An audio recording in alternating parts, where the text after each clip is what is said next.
substantial? Not at this point, but we're sure going to try to keep them down. I noticed that an earlier version on the slide said 350,000 and we're down to 200,000. So that's moving in the right direction. That is, so the slides that were handed out do have a different number, so just... We do. We are working with them. However, I still do not have a breakdown of what the jurisdictional costs are. But and also on the only reason that we reduced that down was because their collective bargaining negotiations are normally take over a year and they bill us retro. So in 20 we may not realize the whole 350. We may have to split it across the 2 years. So it's not a cost that we will not bear.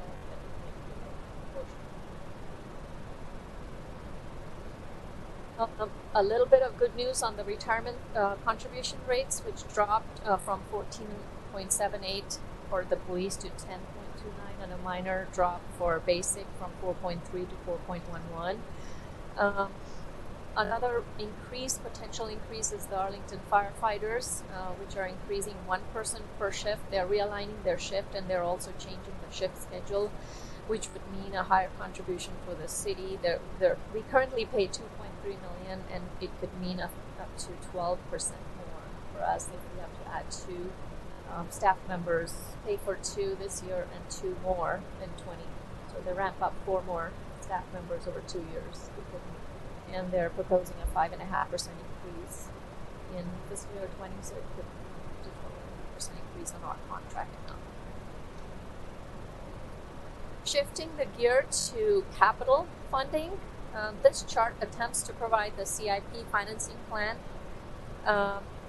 based on the second and the major issuance for the major CIP that we did recently in November. So I would like to bring your attention to the fiscal year 2020 column. Pardon me, there are a lot of numbers here, but you've seen this chart.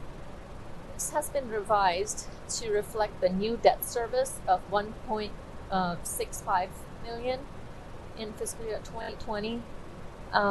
As you recall from our last conversation, the issuance was delayed by a few months from April to November, so we did not make any payment on the principal and the interest in fiscal year 20. This would make the capital reserves use to delayed.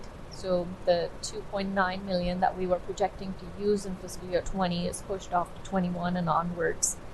And we would use, we would have a saving of $1.7 million under spending that we are from the tax dollars. Along with the lease payments of $6.5 million, we would end the capital reserve at $9.36 million in fiscal year 20. So all the ending capital reserves have grown by that $2.9 million that we have kind of pushed. And starting in 25, this is a 5-year window we're looking at. The idea of the smooth increase in the tax rate was to smooth the payments on the tax payers, which would be used in the later years. So starting in 25 onwards, the capital reserves begins to diminish significantly because the increases were realized now to pay for the future years. So we don't have to see spikes and drops in increases in those taxes. So to recap the one-time funds, in fiscal year 20, we are expecting a $1.7 million in savings and debt service that we due to the delayed, and also realizing better interest rates than we had expected. The fiscal year 19 year-end report, you may recall, reported a $2.46 million underspending, bringing a total one-time availability of $4.2 million one-time funds. Potential use of these one-time funds include budget appropriation requests that we will bring forward for a library renovation project, the City Hall public safety improvement projects, neighborhood traffic calming, any other intersections and projects that we want to take on. The mulch pad construction, this conversation was also brought forward as part of the year-end report, and then the school revenue share that was discussed over the last few months. And with that, the next few slides are on on the what goes into planning, the budget planning for fiscal year 2021, and I'll hand it off to Mr. Shields. Briefly on the things that will go into our budget planning. The CIP is under development right now and will be presented to the Planning Commission in January. That's where a lot of these comprehensive plan updates get implemented. And we're currently updating the environmental sustainability chapter. So there will be goals and objectives that come out of that, just as there were, for instance, the housing chapter that was adopted just a few months ago. So we'll get into, go to the next slide. The council budget guidance is generally driven by those comprehensive plan objectives as well as the council's 2-year work plan. And we know some of the key things that we'll be working on along with core governmental services, but transportation improvements, traffic calming, addressing the stormwater needs. Those are some things that we know the priorities in next year's budget. We'll have a chance to talk about those together strategically with the council at your retreat in January. But the budget guidance statement is also a way to send that impulse early in the budget process. Next slide. One thing I'll just note in terms of staffing, the work that we are doing here in the city is increasingly complex, and our engineers, our urban planners, our IT professionals, our police officers, those are all areas where we're having sort of the greatest challenges in recruiting talent, and so that recruitment process it never ends. We're always trying to bring great talent to the city, but that will be I think another priority for next year's budget. And then lastly, the last slide, we look to the schedule. We have scheduled the council's formal action on budget guidance at your meeting next week on December 9th. Superintendent will be presenting the budget to the school board on January 14th. The CIP presentation to the Planning Commission in February. School board's budget action in late February, and then we'll all come together for a presentation to the council on March 9th for the unified budget that includes a school board request. We'll have 2 months to work at it together, and then adoption last Monday in April 27th. So those are kind of the key milestones. There are lots of meetings, other smaller milestones, but that's kind of the main structure in which everything hangs.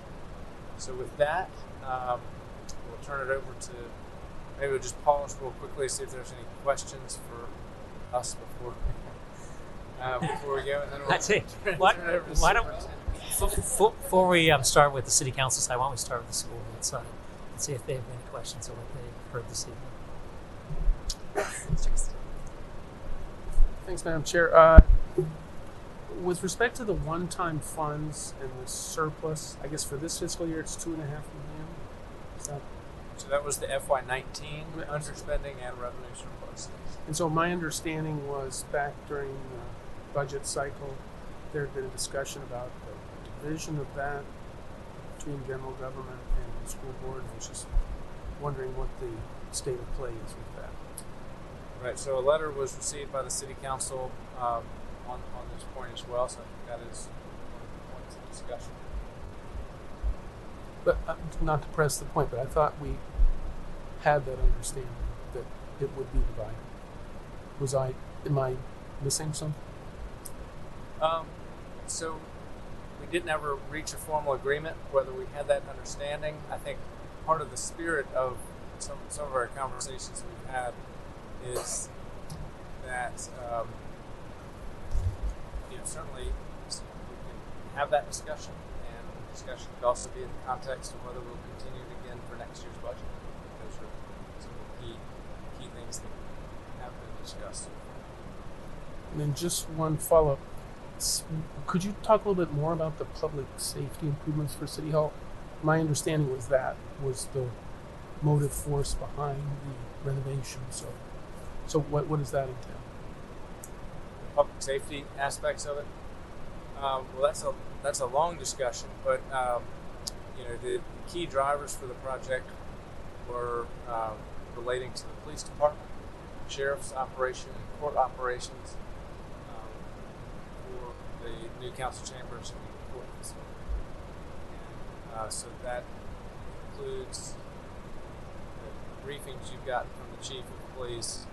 And we can go into the details of those if you like, but is that your question? Well, I just is the size of that bread box with it looks as if there are several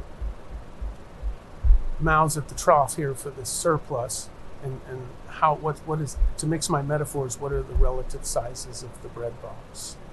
So the City Hall project, there are change orders that we need to settle out on that project, and a lot of those are still under negotiation, so we don't have a final number on that.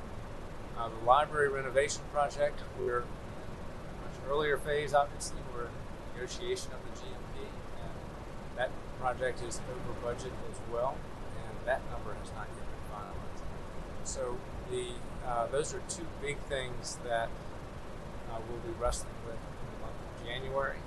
Both numbers we hope will be known. Certainly the library number will be known, and we're pushing to have the City Hall number wrapped up by then as well.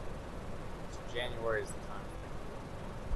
Before we continue, it might be helpful for Ms. Bawa to elaborate on the details of the surplus. In other words, underspending, additional revenue, revenue above forecast. Could you basically explain to folks what the actual sources of that are? Sure.